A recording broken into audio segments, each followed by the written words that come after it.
Hi everyone, I am Dr. Harish Rao, consultant clinical and interventional pulmonologist, Archana Hospitals, Madinaguda. ఈ రోజు pneumonia లంగ్లో ఇన్ఫెక్షన్ని నివారించడానికి తీసుకోవాల్సిన జాగ్రత్తల గురించి మనం డిస్కస్ చేసుకుందాం. దాంట్లో మొదటిది సిగరెట్ బీడీ సిగరెట్ వేపింగ్ లాంటివి పూర్తిగా మానివేయాలి.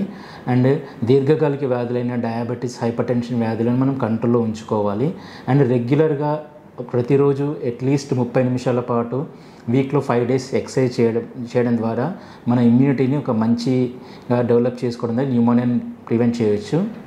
అండ్ బ్యాలెన్స్డ్ డైట్, తగినంత పోషకాహారం, ఎక్కువగా ప్రోటీన్స్, ఫైబర్ ఉన్న డైట్ తీసుకోవడం ద్వారా మన ఇమ్యూనిటీని డెవలప్ చేయడం ద్వారా మనం న్యూమోనియాని నివారించవచ్చు. అండ్ అవుట్డోర్ ఎయిర్ పొల్యూషన్, బయట ఉన్న పొల్యూషన్కి వీలైనంత తక్కువ ఎక్స్పోజ్ అవ్వడం ద్వారా మనకు ఊపిరితిత్తుల్లో దీర్ఘకాలికంగా వచ్చే కొన్ని వ్యాధులను నివారించవచ్చు. తద్వారా న్యూమోనియా కూడా వచ్చే అవకాశం తక్కువగా ఉంటుంది.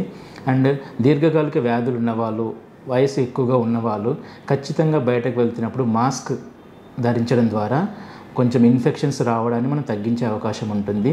అండ్ వ్యాక్సిన్స్, ఈ న్యూమోనియాని ప్రివెంట్ చేయడానికి వ్యాక్సిన్స్ చాలా హెల్ప్ చేస్తాయి. And pneumococcal vaccine and influenza vaccines అని 2 రకాల వ్యాక్సిన్స్ మన న్యూమోనియా తీవ్రతని తగ్గించడానికి చాలా హెల్ప్ చేస్తాయి. ఈ వ్యాక్సిన్స్ మీరు డాక్టర్ సలహా ద్వారా ఏజ్ 60 సంవత్సరాల కన్నా ఎక్కువ ఉన్న వాళ్ళు కానీ, దీర్ఘకాలిక వ్యాధులు డయాబెటీస్, హైపర్టెన్షన్ కానీ, గుండె ప్రాబ్లమ్స్ ఉన్న వాళ్ళు ఖచ్చితంగా ఈ వ్యాక్సిన్ తీసుకోవాల్సిన అవసరం ఉంది.